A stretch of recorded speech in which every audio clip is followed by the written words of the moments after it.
Well, Ibrahim Abdullahi is the National Assistant Secretary of the Miyetti Allah Cattle Breeders Association. Thank you for coming on Sunrise Daily this morning. Thank you. Good morning, Nigerians. The 2011 post-election violence happened during that time when these people were returning to their various destinations, and they were affected. We've heard the governor give this reason. Yeah. And we've also heard the response of some members of the Southern Kaduna People's Union. Yeah. According to them, they say that he's trying to justify the killings. Yeah. That, you know, that's what they say. I mean, he's trying to justify the killings. Have you seen their reaction, and what do you make of it? I have seen their reaction, and I would say it is unfortunate because this issue was not started by Governor Malam Nasru El-Rufai. It was started by one of their own, Patrick Ibrahim Yakoa, because he felt concern. He felt that as a governor, for the first time, that region was able to produce a governor who was accepted by all. And he felt a sense of responsibility that he can't rule, and then while his area where he was born is burning. So he took it upon himself and formed a committee of 3 people. Himself as the chairman of the committee, another distinguished senator from that area, Senator Haruna Zego Aziz, also as the member and coordinator of the committee, and I was a member of the committee.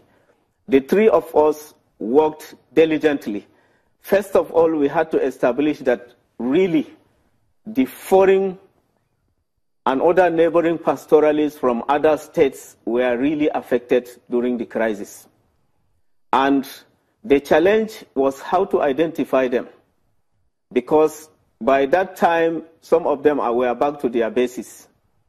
And we followed all the stock routes that passed through southern Kaduna, and we were able to trace some of those people in far places as Bamenda in the Republic of Cameroon.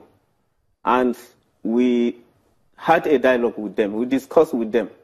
Alhaji Ibrahim, just, quickly, in the initial, tracing, in the initial history that you made, it was saying that the conflict was religious.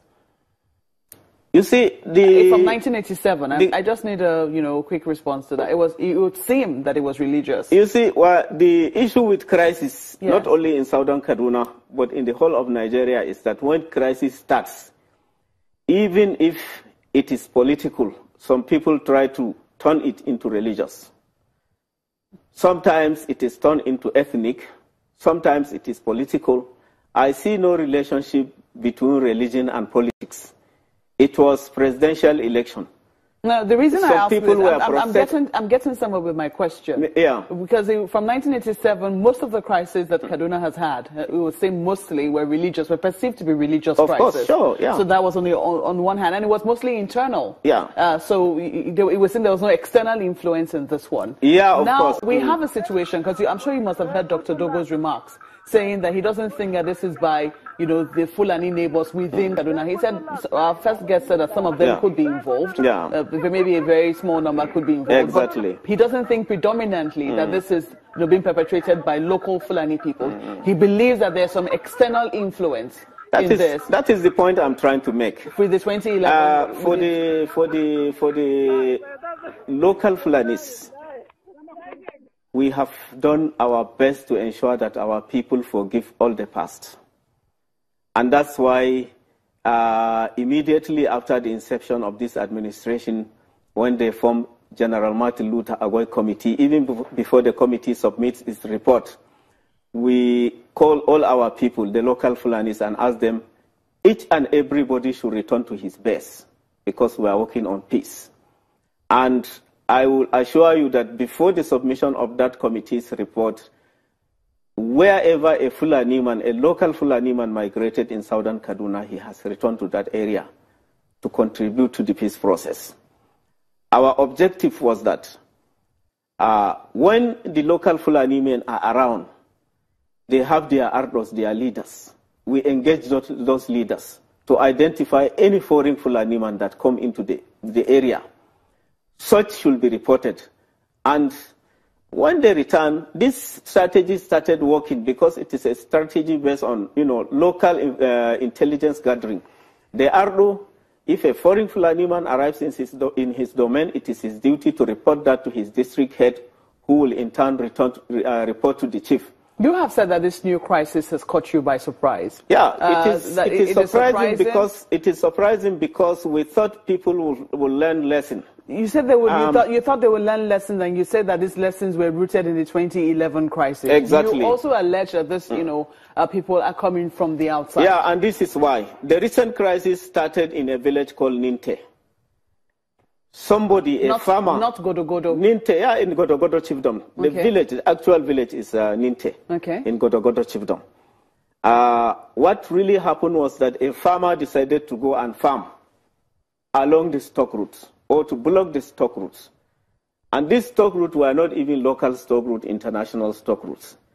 You know that a cow is just like water. If you build your house along the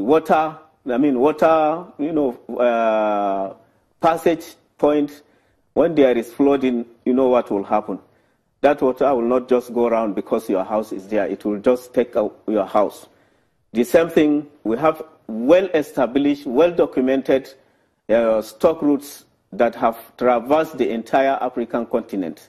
You can start from the Central African Republic, crossing Cameroon, Nigeria, into Benin Republic without even asking the cow, without even going in front of the cows. You just follow them, they will take you there. So a farmer decided out of his, I don't know, we call it mischief or whatever, to farm in that area, and an argument ensued between him and a pastoralist who was flying that route. And it resulted into fight. Two of them got wounded. The Ardo of the area, the Fulani leader of the area, took two of them to the hospital and paid the bills. When these stories spread, some youths within Ninte decided to retaliate. They killed that Ardo. They set him ablaze. They burned about 76, nomadic settlements. And that was the beginning of this crisis. So what we are saying is that we did not learn any lesson. Afterwards, people started blocking roads, killing people. People started blocking international stock routes. While we were trying to resolve 2011 crisis, appealing to those people that were affected, you are killing more people. That's why I said we have not learned any lesson from 2011. So you do believe that there has been some quarrel, and that is what is at the bottom of this particular crisis. Of course, because I'm sure you've also heard some of the theories that there is a plan. I'm sure you heard Dr. Dogo talking about a jihad. What do you make of that theory? Because he's cited examples. I mean, you rightly said that this did not start today. He talked about coming on our program in 2014 and saying that these kinds of things could happen and it would spread further down to Benue and Taraba. And we've seen that happen in many areas. Well, I think maybe he needs to be educated about the meaning of jihad, what jihad stands for. I don't think the issue has anything to do with jihad, because we have read in history books about jihad and people who led jihad. You cannot just go on jihad without a leader. You have had jihad through messengers of God, through some notable religious scholars. How do you respond to this? One has nothing to do with jihad, but it has everything to do with people who decided not to tolerate, other people passing using this the international stock routes. A Fulani man that comes from Cameroon has no relationship whatsoever with Kaduna State, except that he has passed through Kaduna State by using those stock routes, and those stock routes are established and they are backed by both international conventions, sub-regional and regional laws, as well as the national laws. They are established, they are known, they are supported. The movement within West African sub-region is also supported by a convention known as ECOWAS Convention on Free Movement of Transhumans. So they are. I'm afraid we don't have a lot of time, Mr. Ibrahim. I'm sorry, we have to go now. We really have to wrap up. Thank you for coming on Sunrise Daily. We've been speaking with Ibrahim Abdullahi, who was the National Assistant Secretary of the Miyetti Allah Cattle Breeders Association.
Allah ba da sa'a.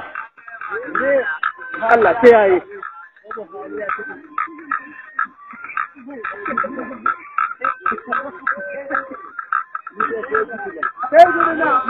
Say good luck.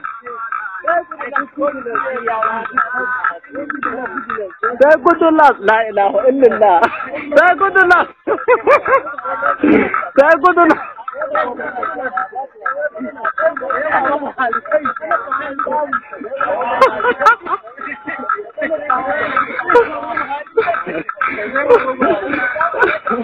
Guys, that's